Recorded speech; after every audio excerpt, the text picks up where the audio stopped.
नमस्कार विद्यार्थी मित्रांनो, मी प्राध्यापक संजय भंडारे. बायोलॉजी टॉपर या युट्यूब चॅनलवर आपले स्वागत करते. आज आपण जो 12वीचा चॅप्टर नंबर 8 आहे, ज्याचं नाव आहे रेस्पिरेशन अँड सर्क्युलेशन, त्याचा पार्ट 17 बघणार आहे. या आधीचे पार्ट 1 ते पार्ट 16 हे आपल्या बायोलॉजी टॉपर या युट्यूब चॅनलवर अपलोड केले आहे, ते तुम्ही जाऊन पाहू शकता.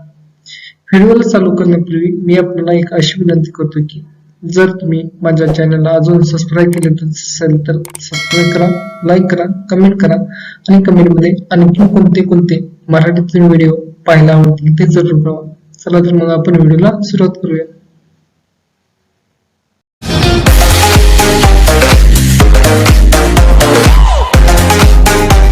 आपण शिकतोय थ्रोम्बोसाइट किंवा त्याला आपण प्लेटलेट्स म्हणतोय. जेव्हा आपण फिजिशियन किंवा डॉक्टर गेलो तर प्लेटलेट्स कमी झालेले म्हणतो, म्हणजे हे थ्रोम्बोसाइट कमी झाले. थ्रोम्बोसाइट आर सेल्युलर फ्रॅगमेंट, हे फ्रॅगमेंट आहेत सेल्युलर, आणि कशापासून तयार होते? लार्ज सेल पासून ह्या तयार होते. त्याला कॉल्ड काय म्हणतात? मेगा कॅरियोसाइट, म्हणजे लार्ज सेल पासून त्या तयार होते, त्याला मेगा कॅरियोसाइट असं म्हणतात. These are produce in bone marrow, या नाही बोन मॅरो मध्ये काय नाही प्रोड्यूस होते. मी तुम्हाला सांगतो. समजा हे एक बोन आहे, तर बोनच्या आतला जो भाग असतोय, चारी बाजूला बोन असलेला आतला भाग असतोय बोन मध्ये, ह्या बोन मध्ये काय नाही ह्या प्लेटलेट्स काय नाही फॉर्म होतो.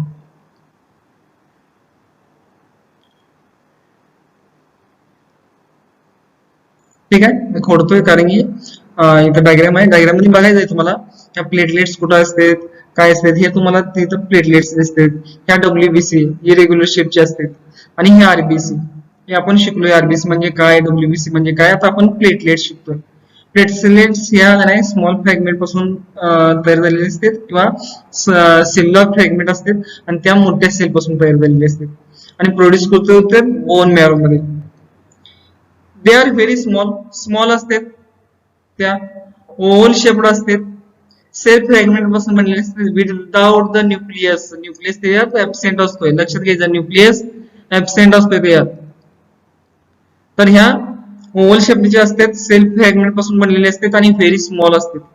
Normal count of thrombocyte in human blood, जे नॉर्मल ह्युमन ब्लड असतंय किंवा नॉर्मल ह्युमन असतोय, त्याच्या ब्लड मध्ये तुम्हाला काय about 2.5 to 4.5 lakh per mm³ of blood, म्हणजे हे ब्लड मध्ये तुम्हाला सापडते नाही. तुम्हाला नॉर्मल ह्युमन ब्लड मध्ये एका तुम्हाला 2.5 ते 4.5 लाख पर mm³ एवढे मिळणार आहेत.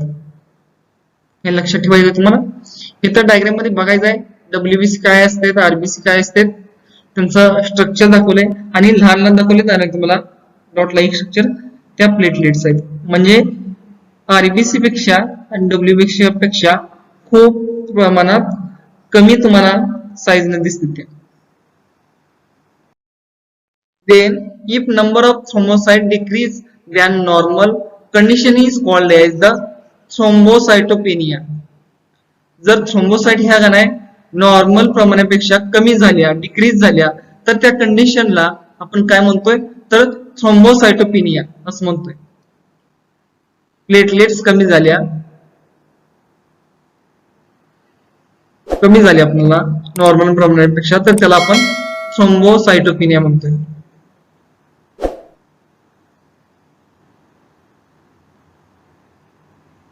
लक्षात ठेवायचं. Condition cause internal bleeding, haemorrhage. जर नाही कंडिशन कॉज झालं आणि नाही इंटरनल ब्लिडिंग झालं, तर त्याला आपण हिमोरेज म्हणतोय. Platelets secrete the platelets factor.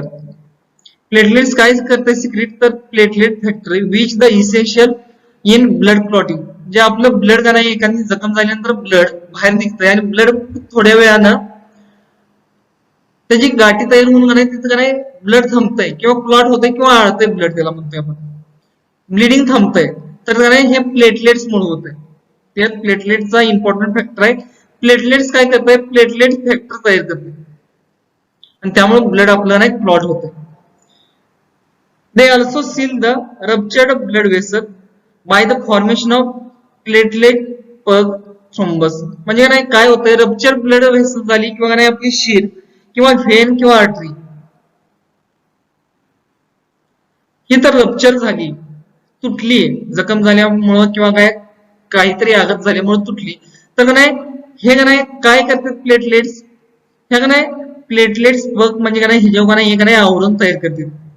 समजा ही आहे, इथून जखम झाली, इथून ब्लिडिंग व्हायला लागले, पण नाही काही वेळानं नाही हे जेव्हा नाही हे का नाही असं आवरण तयार करतंय, त्याला प्लेटलेट बघ किंवा थ्रोम्बस तयार करतंय, ते कोण करतंय तर प्लेटलेट्स तयार करतात जे आपल्या ब्लड मध्ये असतील.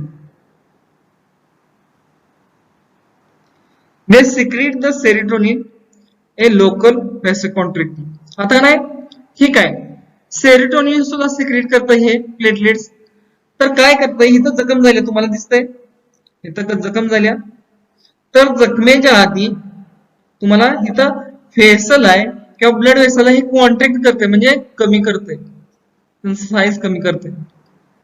इथून नाही थोडस ब्लड जायला पाहिजे, कारण की जास्त ब्लड गेलं तर नाही इथून नाही जे का नाही प्लेटलेट प्लग आहे किंवा हे तयार होणार नाही, त्यासाठी नाही कॉन्ट्रॅक्ट करते ब्लड वेसल आणि ब्लड कमी सोडते इथून, म्हणजे जखम व्हायच्या आधी इथं नाही कॉन्ट्रॅक्ट करते आणि थोडस ब्लड सोडते तिथनं थोडं थोडं जायला, त्याला का नाही काय करणे होत आहे तर सेरोटोनिन, आणि त्याला आपण लोकल व्हेसल कॉन्ट्रॅक्टर असं म्हणतोय, व्हेसल कॉन्ट्रॅक्ट करतो त्यामुळे त्याला लोकल व्हेसल कॉन्ट्रॅक्टर किंवा व्हेसल कॉन्ट्रॅक्टर असं म्हणतोय, लक्षात घ्यायचं आहे.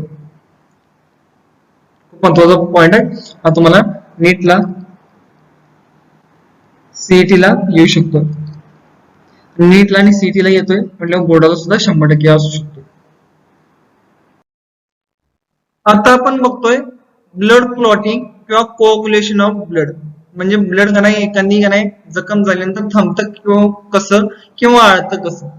जर आपलं ब्लडच थांबलं नाही तर का नाही आपलं ब्लड एक अशी स्टेप येईल की सगळं ब्लड जाऊन नाही आपण मरण पाहू. तर नाही ब्लड क्लॉट व्हायला पाहिजे, तर ब्लड क्लॉटिंग म्हणजे काय, कसं होतंय, किंवा कोअग्युलेशन त्याला म्हणतात. कोअग्युलेशन म्हणजे ब्लड आळणं, ब्लडचं आळणं कसं होतंय बघायचं, म्हणजे ब्लिडिंग थांबणं. Clotting of coagulation, clotting or coagulation is the process of converting liquid blood into the solid form. म्हणजे हे कसं आहे, लिक्विड फॉर्म मध्ये ब्लड आहे, लिक्विड फॉर्म मध्ये ब्लड आहे ते सॉलिड फॉर्म करायचं आणि ब्लिडिंग थांबवायचं, त्याला आपण नाही क्लॉटिंग किंवा कोअग्युलेशन म्हणतोय. लिक्विड फॉर्म मध्ये ब्लड असतंय, ते ब्लड का नाही आघात झाला किंवा काहीतरी नाही आपल्या नंतर जखम झाली किंवा भाजी चिरताना आपलं नाही बोट कापलं तर ते लिक्विड फॉर्म मध्ये येते आणि थोड्या वेळाने ते सॉलिड होते, त्याला आपण काय म्हणतोय तर का नाही क्लॉटिंग किंवा कोअग्युलेशन म्हणतोय.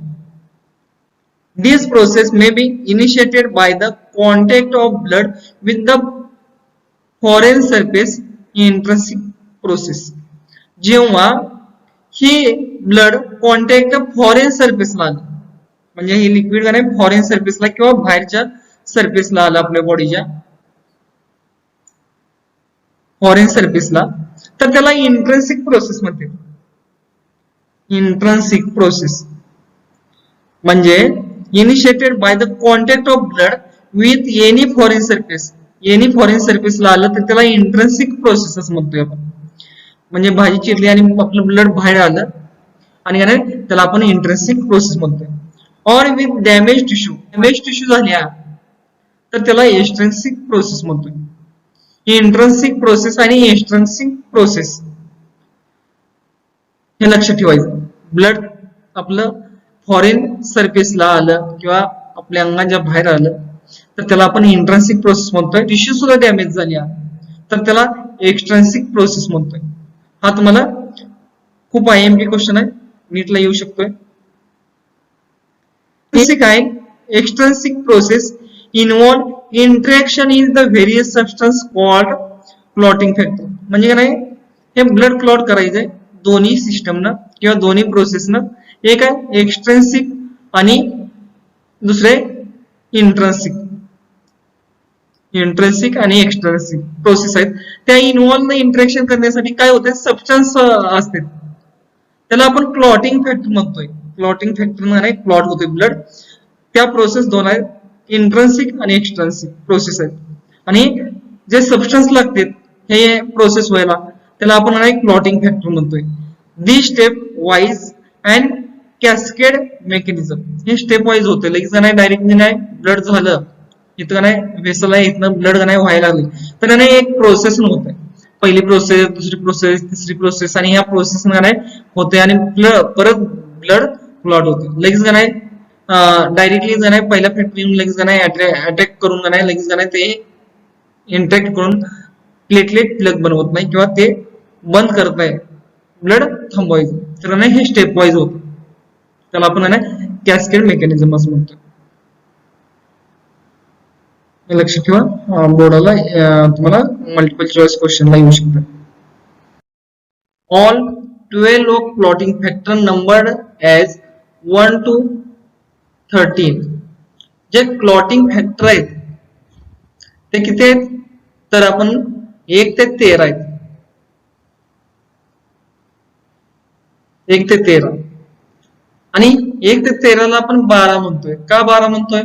कारण 1 ते 13 तर 13 व्हायला पाहिजे, तर त्यात 6 नंबरचा फॅक्टर असतोय ना तो ऍबसेंट असतोय. 6 नंबरचा फॅक्टर ऍबसेंट असतोय. 6 नंबर वगळता सगळे 13 फॅक्टर ते येत असते 13 पर्यंत. 6 नंबर प्रेझेंट नसतो त्यासाठी ते 12 असते. हे तुम्हाला विचारू शकतात परीक्षेला. Interaction of these factor is cascade manner leads to formation of enzyme thrombin. हे का फॅक्टर काय करतात, एन्झाईम थ्रोम्बिन ऍक्टिव्हेट करायचं काम करतात, फॉर्मेशन किंवा जनरेशन करायचं काम करतात. हे कॅस्केड मॅनर म्हणजे स्टेप वाईज तयार करतात इंटरॅक्शन.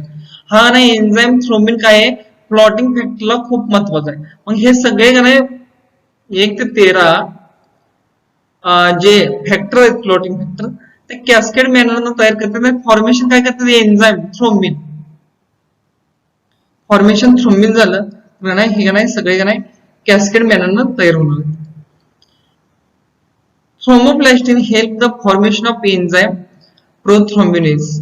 आता का नाही थ्रोम्बोप्लास्टिन काय करतं हेल्प करतंय कशाला फॉर्मेशन एन्झाईम तयार करायला किंवा फॉर्मेशन करायला प्रोथ्रोम्बिनेज तयार करायला हे का नाही हेल्प करते. थ्रोम्बोप्लास्टिन त्याला आपण म्हणतोय.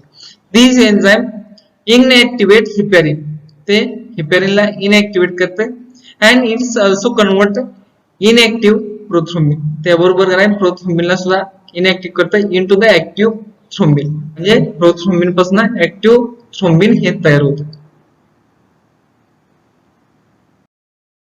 Then thrombin converted soluble blood protein fibrogen into insoluble fibrin.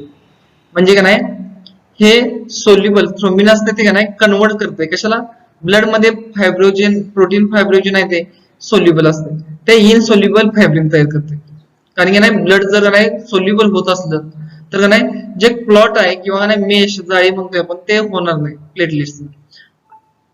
Fibrin forms mesh which the platelets and other blood cell is the trapped from the clot. म्हणजे काय होते फायब्रिन फॉर्म करते काय मेश तयार करते एक जाळी तयार करते आणि इन विच प्लेटलेट्स तिथे प्लेटलेट्स सुद्धा असतात आणि अदर ब्लड सेल सुद्धा असतात आणि ते काय करतात ज्या येणाऱ्या दुसऱ्या सेल आहेत ब्लड सेल आरबीसी असतील डब्ल्यूबीसी असतील त्या सेलला बॉडीच्या बाहेर येऊ देत नाही किंवा ते क्लॉट केल्यानंतर का नाही त्यांचं नाही रक्त प्रवाह सुरळीत करते. हे का नाही मेश तयार झाल्यानंतर होते. Blood clotting occurs shown in the chart. आता का नाही ब्लड क्लॉटिंग का नाही दोन प्रकारे होते तुम्हाला सांगितलेलं एक्सट्रन्सिक आणि इंट्रन्सिक हे दोन प्रकार पडतात. पहिला येतो एक्सट्रन्सिक आणि दुसरा येतो इंट्रन्सिक. आता लक्षात घ्यायचं आहे इथपर्यंत नाही दोन्ही सेम आहेत, इथून पुढं सगळे दोन्ही सेम आहेत, परंतु इथून पुढं इथूनच्या आधीचा जो पार्ट आहे जेव्हा इनएक्टिव्ह फॅक्टर 10 आणि तो ऍक्टिव्हेट होतोय फॅक्टर 10 तिथपर्यंत गाणं ते गाणं वेगळा इथून पुढे सेम आहे. पहिल्यांदा आपण एक्सट्रन्सिक पातळी बघतोय. Damage the tissue outside the vessel. व्हेसलच्या बाहेर का नाही त्या डॅमेज टिश्यू होते त्याला आपण एक्सट्रन्सिक पातळी म्हणतोय. आता काय होतंय ह्या टिश्यू काय करतात थ्रोम्बोप्लास्टिन तयार करतात. थ्रोम्बोप्लास्टिन तयार केल्यानंतर आपल्या ब्लड मध्ये इनएक्टिव्ह फॅक्टर 10 असतो. इनएक्टिव्ह फॅक्टर 10 हे थ्रोम्बोप्लास्टिन काय करते ऍक्टिव्हेट फॅक्टरला करते. जे 10 नंबरचा फॅक्टर आहे त्याला ऍक्टिव्हेट करते. आता ते नंबरचा ऍक्टिव्हेट फॅक्टर झाल्यानंतर काय होतंय, प्रोथ्रोम्बिन आहे ना ते ऍक्टिव्हेट करतोय थ्रोम्बिनला. म्हणजे हा ऍक्टिव्हेट फॅक्टर प्रोथ्रोम्बिनवर ऍक्ट होतोय आणि प्रोथ्रोम्बिनचं थ्रोम्बिन फॉर्म होतोय. आणि थ्रोम्बिन ऍक्टिव्हेट झाल्यानंतर fibrinogen is converted into fibrin. Thrombin activate झाल्यानंतर ते फायब्रोजनला ऍक्टिव्ह करायला भाग पडते आणि फायब्रोजनचं फायब्रिन तयार होतंय आणि इथं ब्लड क्लॉट होतंय किंवा ब्लड आळते आपण म्हणतो त्याला, म्हणजे ब्लड फ्लो थांबतोय. हा झाला एक्सट्रिन्सिक पाथवे. आता आपण बघणार आहे इंट्रिन्सिक पाथवे, जो दुसरा नंबरचा आहे तो इरेज करतो हे आणि मला इंट्रिन्सिक पाथवे काय तो दाखवतो. आता intrinsic pathway damage the blood vessel. इथं काय ब्लड वेसलच फक्त डॅमेज होते, कोणताही टिश्यू डॅमेज होत नाही. इथं काय cascade of the clotting factor आहेत, कॅस्केड किंवा स्टेप वाईज त्यांचं काय स्टेप तयार व्हायला चालू होते. म्हणजे 1 ते 13, परंतु 10च्या पुढचं इथं आपण दाखवतो. इनएक्टिव्ह फॅक्टर का नाही कॅस्केड झालं त्यांचं, क्लॉटिंग फॅक्टरचं झालं तर का नाही परत का नाही ते का नाही इनएक्टिव्ह फॅक्टर का नाही 10 असतोय, तिथं का नाही इनएक्टिव्हेट करायला भाग पडते जे आधीचे फॅक्टर आहेत ते, आणि ऍक्टिव्हेट फॅक्टर 10 होतोय. मग का नाही ऍक्टिव्हेट झाल्यानंतर तो का नाही प्रोथ्रोम्बिनला सांगतोय मी ऍक्टिव्हेट झालोय किंवा करायला भाग पडतोय. प्रोथ्रोम्बिन का नाही परत का नाही फॅक्टर 10 मुळे prothrombin converted into thrombin, thrombin मध्ये कन्वर्ट होते. थ्रोम्बिन काय करताय फायब्रोजनला सांगताय आणि फायब्रोजन आहे ते फायब्रिन मध्ये काय कन्वर्ट होते and then last is the blood clot होते. हे दोन्ही पार्ट वेगवेगळे आहेत परंतु एकाच कामासाठी उपयोगी पडते, ब्लड क्लॉटिंग. हे लक्षात ठेवायचं. दोन्ही वेगवेगळे असेल तर त्यांच्यात काही सुद्धा नाही, ते का नाही एकच काम करते ब्लड क्लॉट करायचं किंवा आपल्याला जो ब्लड फ्लो आहे आउट ऑफ द बॉडी तो थांबवायचा. इंट्रिन्सिक पाथवे आणि एक्सट्रिन्सिक पाथवे हे दोन्ही पाथवे लक्षात ठेवायचे. हे तुम्हाला नाही कन्फ्युज करण्यासाठी दोन पाथवे आहेत, परंतु नाही तुम्ही कन्फ्युज होय नाही. एक्सट्रिन्सिक आणि इंट्रिन्सिक हे लक्षात ठेवायचं. For watching my video. आणखीन असेच मराठीतून व्हिडिओ बघण्यासाठी माझ्या बायोलॉजी टॉपर या चॅनलला सबस्क्राईब करा, लाईक करा आणि आणखी मराठीतून कोणते व्हिडिओ पाहण्यास आवडतील ते कमेंट मध्ये जरूर करा. Thank you. Have a nice day.